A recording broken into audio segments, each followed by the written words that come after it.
Cuando el bebé nace, sufre la primera depresión. Entonces, esa depresión, dependiendo de cómo fue trabajada, va a influenciar en cómo nosotros vamos a ir trabajando todas estas angustias o estos vacíos o estas depresiones o estas crisis.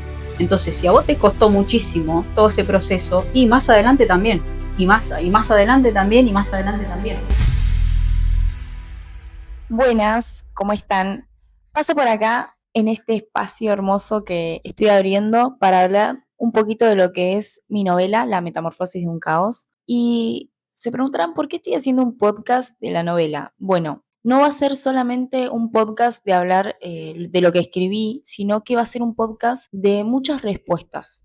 ¿Por qué? Porque mi novela trae la vida cotidiana, la vida misma, la historia de una protagonista que se llama María Alicia, que sufre un montón de circunstancias a lo largo de su vida, que por las decisiones que ha tomado, súper difíciles, complejas, pero que le pueden haber pasado a cualquier persona, o tal vez no. Esas preguntas y con tantas respuestas que hay dando vueltas de por qué somos como somos, qué hago con lo que me está pasando y si realmente está bien lo que hago o por qué tengo la familia que tengo, que muchas veces nos la hacemos, ¿no? Bueno, mi podcast viene a traer muchas respuestas de todas esas preguntas y mucho más para poder entender la vida que tenemos y también poder despertar la vida que queremos tener, que vamos a elegir tal vez, porque muchas veces estamos condicionados y qué importante hacer consciente todo lo que nos pasa o lo que hemos vivido para poder modificar nuestro hoy, nuestro ahora. Así que los invito a que puedan presenciar cada capítulo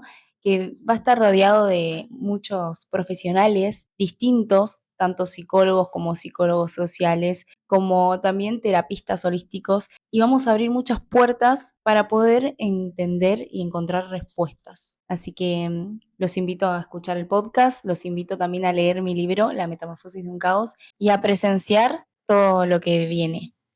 Gracias.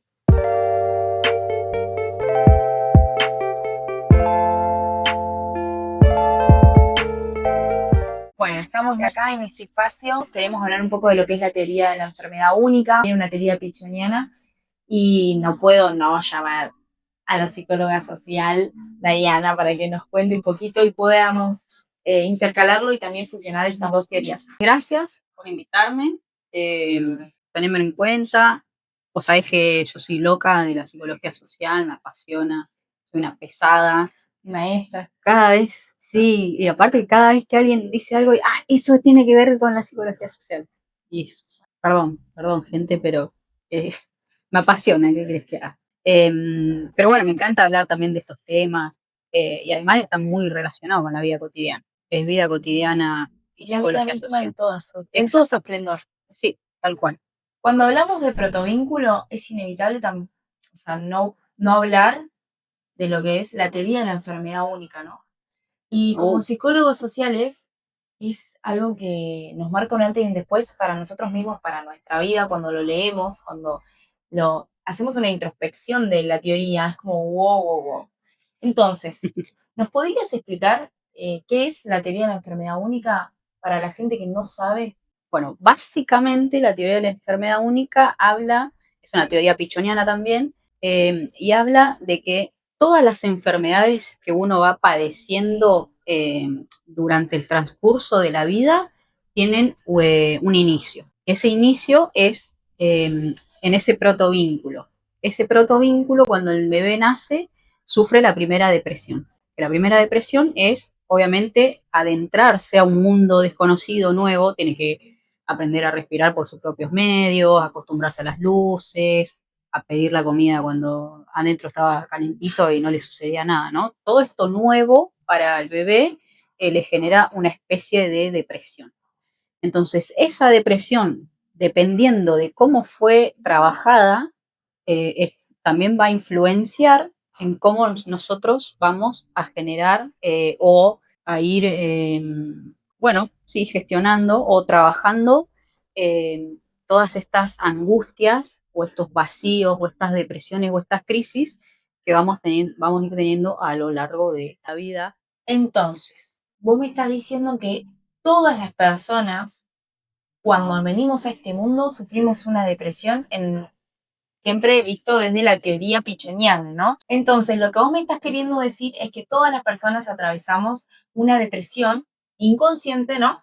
Que básicamente no se trata ni de religión, ni de estatus social, ni de absolutamente nada, sino una cuestión biológica que... biológica y psicológica. Exacto, que Enrique Pichón Rivieri trae, ¿no? Como información, como herramienta para nosotros los psicólogos sociales para poder trabajar. Entonces, esta teoría viene a representar el primer duelo también, ¿no? Por supuesto, es el primer duelo. Del ser humano, de ese bebé. Y todo lo que trae el cambio de salir de la panza de mamá, de este protovínculo a la vida real y con todo el esfuerzo, ¿no? Y todo lo nuevo que trae, aprender a respirar, a escuchar los ruidos, pedir cuando tengo hambre, pedir cuando tengo sed, o sea, todo, absolutamente todo que antes no sucedía estando en el vientre. Bien, pero ¿qué más habla la teoría de la enfermedad única? O sea, habla de esta depresión y también habla un poco del cambio, ¿no? Que produce en ese bebé cuando está en la familia, dependiendo qué familia. ¿Cómo podemos hablar un poquito más de eso? ¿Cómo podemos darle más información a las personas que están escuchando que dicen, ah, ok, voy entendiendo un poco con mi personalidad, ¿no? Mi vida, porque... Sí. Bueno, nadie se puede escapar de esta protodepresión, o sea, como que le ocurre a todo el mundo. O sea, no es que, no, yo no la viví. No, sí, todos la vivimos. Y lo que va a depender de eso es si realmente influye muchísimo, digamos, si me trae más caos o menos caos, entre comillas, a mi vida, va a ser la forma en que yo desarrollo todo ese proceso. Entonces, si ese duelo que tengo que trabajar, ¿no? Sin tener herramientas, o sea, es un bebé recién salido al mundo que no tiene herramientas, no tiene conciencia. Entonces, ¿cómo lo hace? La verdad que no sé, porque la psiquis es algo mágico y fabuloso y un mundo gigante. Pero bueno, todo ese proceso, por supuesto, influye en cómo después vos vas a encarar las otras crisis que te den a lo largo de la vida. Entonces, si a vos te costó muchísimo pasar todo ese proceso, y más adelante también, y más adelante también, y más adelante también. Entonces, es importante que ese proceso sea acompañado, o por supuesto, ¿no?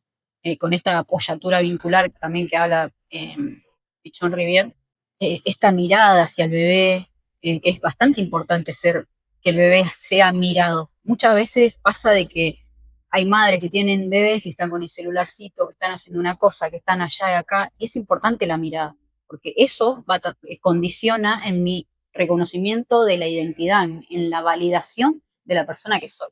Entonces, cuando como padres decimos, ¿no? Porque a veces, ¿a quién no lo dijo? O yo lo dije mucho antes de conocer la psicología social, ¿no? Y este despertar de, bueno, pero no puede ser todo mi culpa.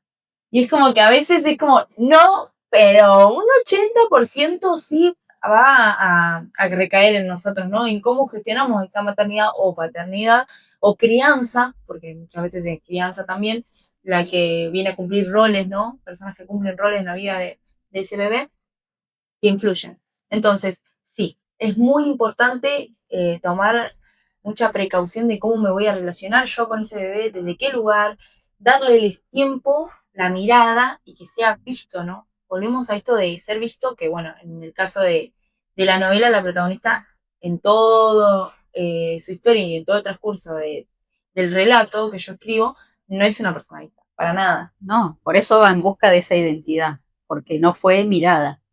Y por ahí pueden decir, bueno, ¿qué tendrá que ver la mirada? Y sí, la verdad que en realidad la conducta de por sí es multifactorial. Entonces hay muchos factores que influyen Claro, porque somos biopsicosociales. Claro, pero aparte hay un principio de la conducta que se llama principio de policausalidad, no, de pluralidad fenoménica también. Bueno, hay dos, o hay varios en realidad. Pero bueno, eso quiere decir que hay muchos factores que condicionan nuestra conducta, ¿no? Desde la vida intrauterina, desde el impacto al nacer, desde nuestros vínculos. Y esto que recién decías de que muchas madres a veces sienten culpa o esto de, bueno, no, realmente no fue todo mi culpa o mi hijo sí me echa todo el cargo a mí y no, en realidad no es todo culpa de nuestros padres. Ahí influye mucho el contexto, la Exacto. sociedad. Y también esto de la conciencia. Porque como yo lo decía, yo antes de ser consciente, antes de tener las herramientas, por eso la importancia de este espacio y de este podcast y querer llevar más información a los hogares es esto. Porque antes de hacer consciente toda esta información y estas teorías, uno realmente no lo hace con esa intencionalidad. Pero No, afecta mucho todo el contexto, ¿no? Y qué importancia saber, de poder tener esta información para poder gestionar mi vida desde otro lugar mucho más consciente. Entonces, es como esto que hablábamos recién en la teoría anterior del protovínculo, ¿no? O sea, yo estoy actuando por un patrón, ¿no? O sea, cuando no lo hago consciente, no es tanto una elección, sino es como, bueno, lo que yo conozco. Este es mi espacio, esto es lo que yo conozco, lo que aprendí, y yo voy a vivir mi vida en base a esto, porque es lo que tengo. claro, Entonces, tengo algo nuevo, en este caso, tengo esta información, ok, puedo ver la vida desde otro lugar y también puedo gestionar todo desde otro aspecto. no, pero aparte vos imaginate, nosotros ya nacemos en un mundo de vínculos. Vos naciste en una familia que no la elegiste vos. Naciste en esa familia, con esa mamá, con ese papá, con esos hermanos. eh, no lo elegimos. A eso voy. Ahora, una vez que uno hace consciente su historia, su vida, su guión, lo que sea, ahora sí podemos elegir los vínculos. Pero son complejos los vínculos. Sin los vínculos, en realidad, no podemos generar tanto bienestar para nuestra salud o para nuestra salud mental. Somos vínculos en un porcentaje bastante alto. Entonces, son complejos los vínculos y hay que darle bola y hay que decir, bueno, hay que sentarse a charlar y a decir, bueno, che, ¿qué pasa con este vínculo? ¿O por qué me vinculo de esta forma? ¿Por qué me comunico de tal manera? Es en base a los vínculos, gran influencia, sí, y otros factores también, pero sobre todo los vínculos, porque no, volvemos a esto del protovínculo. El protovínculo me va a enseñar, o sea, es el primer modelo, es la génesis de cómo yo me voy a vincular y de cómo voy a amar y de cómo voy a ser amada y cómo voy a ser vista. O sea, es un montón de información eso. O sea, es complejo, está buenísimo saberlo, pero también un poco te angustia, vos decís, uff, no quería saber tanto, pero en realidad sí está bueno saberlo. Claro. Pero Es como parte, yo siempre digo, del proceso de sanación.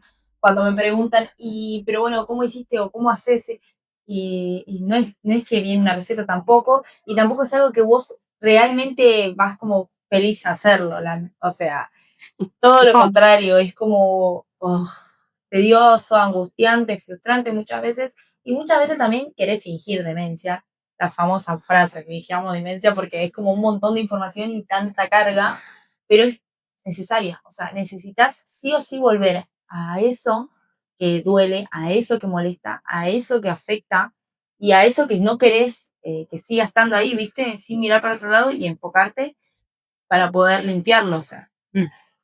Necesitas sí o sí limpiar el espacio para que poder empezar de nuevo, ¿no? Y sí, abrirte sí, ahí en ese lugar, porque si está todo ocupado, como que no hay espacio para modificar nada. Entonces es importante revisarlo, verlo, pero pues, sí, por eso cuesta. Y volviendo a esto de la teoría de la enfermedad única, volvemos todo el tiempo a la angustia, volvemos todo el tiempo al duelo, porque somos, al ser procesos permanentes, no es que uno tiene un proceso ahora y ya está, se cumple. No, somos procesos, somos eternos aprendices. eternas Entonces transformaciones vamos, tenemos. claro, entonces vamos como de crisis en crisis y esos son pequeños duelitos o pequeños depresiones, angustias que vamos viviendo, que a veces no los sentimos tan fuerte como otras. La base es la teoría de la enfermedad única pichoniana, que dice eso. Todas las bases de todas nuestras angustias, de todas nuestras enfermedades, es la enfermedad única, es esa angustia que vivimos de pequeño, de esto de entrar al mundo nuevo, ¿no? De salir de nuestra Que zona de confort. vuelve Y vuelve todo el presente. tiempo, vuelve todo el tiempo. Entonces va a quedar en nosotros en cómo resolvemos eso. Si me quedo ahí medio con brazos cruzados, si me tildo, si finjo demencia, si lo trabajo realmente y el trabajar, sí, va a costar, porque vas a entrar en ansiedad, en frustración, en un montón de emociones que no vas a querer sentir, pero son parte del proceso y hay que sentirlas. No puede hacerte la otra o el otro. No, es parte. Y difícil, pero vale la pena. Carl Jung, que era un psicoanalista también, psicólogo, él decía, lo que niegas te somete. Y claro, vos si no aceptás tus sombritas o todas esas cositas que no te gustan de vos, Sí. exacto, no vas a poder nunca tener una vida plena. Y te igualmente oscuras, relativo, ¿no? Lo malo y lo bueno, porque no existe una sin la otra y también es parte de la vida, como vos decís. Es necesario verlo. Sí, sí. O sea, Bueno, existe, lo hago consciente. hay un fragmento en el libro que habla sobre la luz y la oscuridad, Sí, ahora no me lo por eso acuerdo lo mucho, traje. pero claro, habla justamente de esto, ¿no? De la sombra y de la luz que todos tenemos. No podemos decir, no, porque yo no tengo nada que esconder o yo soy así. No, todos tenemos sombritas, todos tenemos cosas que trabajar, todos venimos de mambos que pudimos resolver, que no pudimos resolver, todos estamos un poquito rotos, todos estamos un poquito cosidos, la vida es así depende de cómo uno agarre esas herramientas y haga uso de esas herramientas. También hay una parte en el libro, o sea, en la novela, que dice básicamente eso, pero con otras palabras, dice, no es lo que te pasa, sino qué haces con lo que te pasa.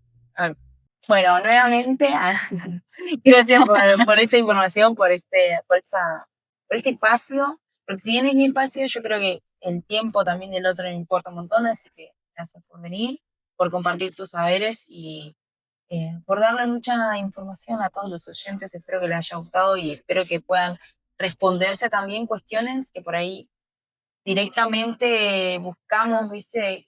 Pero bueno, no sabemos cómo, bueno, la información está, las herramientas están. Uh-huh. Bueno, doblemente gracias, o sea, gracias. No, pero esto, quiero también poner esto en énfasis de que lo ideal sería que nosotros podamos resolver con lo que tenemos. Eso sería lo ideal, pero no sucede. Entonces, bueno, por algo uno tiene que ir a hacer terapia o otras terapias, iglesia, lo que sea. Pero lo importante es poder resolver. Entonces no hace falta por ahí estudiar psicología social, psicología, psicoanálisis. Sino, bueno, yo tengo esto. ¿Cómo puedo resolver este mambo o este caos que tengo con esto que tengo? Puede suceder o no, pero el trabajo o sea, va a ir en las ganas, en la intención que uno tenga de resolver el caos, la crisis, los mambos, lo que sea. Así que gracias por este espacio también que estás brindando para la gente, para el público sobre todo, eso es lo importante. Es un espacio de aprendizaje, de enseñaje, como decimos también en la psicología social. Entonces es muy satisfactorio, es muy de compartir, ¿viste? No sé la palabra, pero es eso, ¿no? Es un enseñaje, es un compartir, Dale, sí. Sí, es recíproco, como tiene que ser el vínculo, tiene que ser recíproco. Lo que yo doy, bueno, el otro me tiene que responder. A veces lo hace mal, a veces bien, pero tiene que ser recíproco, si no, no hay vínculo. Así que hay que empezar a vincularnos mejor, empezar a repreguntarnos también, ¿no? Y a cuestionarnos. Pero bueno, eso. Gracias.